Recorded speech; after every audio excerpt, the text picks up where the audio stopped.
Video తీసాను, photo తీసాను, video తీస్తాను తీసుకోవచ్చు. రైతులు పంట 30% ఈరోజు దిగుబడి వచ్చింది.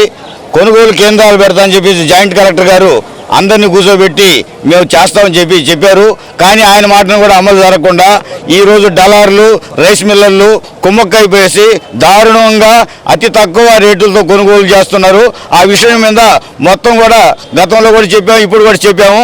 ఆ రాష్ట్రం ఇతర రాష్ట్రాల నుంచి వచ్చిన వాళ్ళు కూడా కొనుగోలు చేయకుండా రౌడీల ద్వారా ఇబ్బందులు పెట్టిస్తున్నారు రైస్ మిల్లర్లు అని చెప్పేసి కూడా చెప్పాము. చెప్పితే వాళ్ళ మీద చర్య తీసుకుంటామని చెప్పేసి జాయింట్ కలెక్టర్ గారు స్వయంగా చెప్పారు.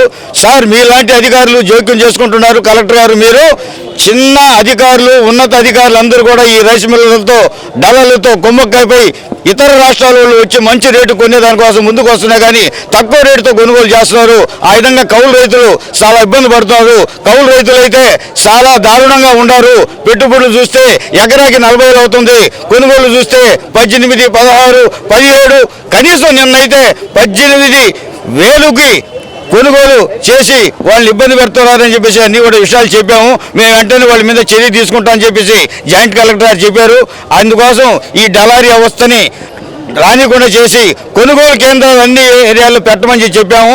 చెప్తే జాయింట్ కలెక్టర్ గారు మంచి రేటునే కొలి పిలిచేటట్టుగా మీ కేంద్రాలు పెట్టకపోయినా కానీ మంచి రేటు కొనే విధంగా చేస్తున్నారు. ఆ విధంగా చేయని పక్షంలో మన అందరం కూడా ఇబ్బంది పడాల్సి వస్తుంది, రైతులు కానీ పండించుకుంటా అని చెప్పేసి కూడా కలెక్టర్ గారికి, జాయింట్ కలెక్టర్ గారికి కూడా ఇప్పుడు నేను చెప్పాను.